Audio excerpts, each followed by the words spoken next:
Kayo po ba mga bossing ko isa sa mga mananaya? Meron po akong isi-share sa inyo na pwede nyong gawin upang sa ganon, makapanalo po kayo ng malaking halagang pera.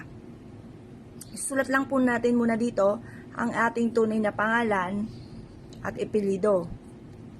Pati po birthday at year kung kailan kayo ay pinanganak. Pagkatapos, isulat nyo po dito kung anong paborito nyong number na tatayaan or kung ano yung alaga ninyong number. Ako po, ang susulat ko po ay 758. Tapos, yung edad ko po ay 41. Tapos, ang edad po ng aking mister ay 43. Tapos, ang edad ng aking panganay ay 19. Ilan at 6. Ngayon po, sabihin po natin dito, mananalo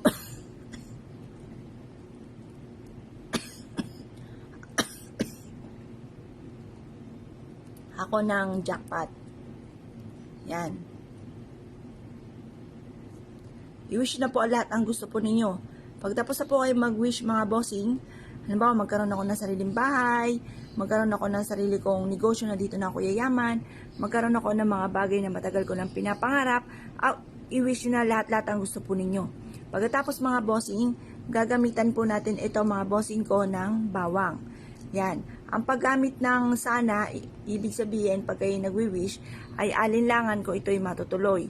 Pero kung walang direct na, wala pong sana at direct to the point ang inyong pagwi-wish, ito po ay malaki ang tsansa na magkakatotoo po yan. Yung parang naniniwala ka na matutupad lahat ang mga kahilingan, kaya mas mainam huwag nyong gagamitan ito ng sana kapag kayo ay nag-wish.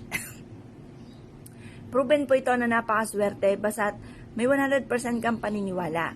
Basta't pa ikay gumawa ng ganito, naka-mindset na sa inyo na simula na ito ng tagumpay po ninyo. Makakamit lahat ang mga pinapangarap. Ngayon po mga bossing,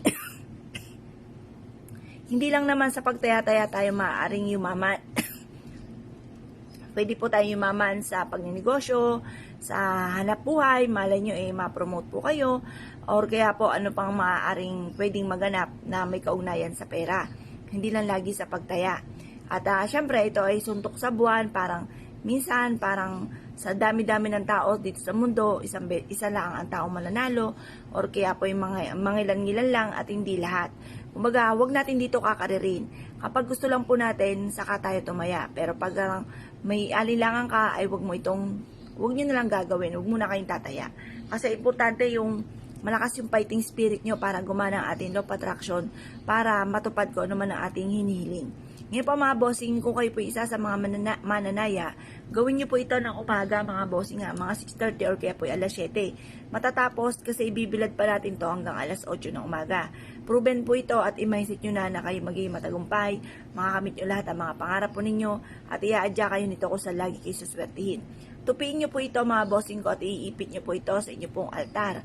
Ang dulot nito ay swerte. Kaya kung kayo po naniwala mga bossing, at siya mga bossing, good luck po sa inyo po lahat.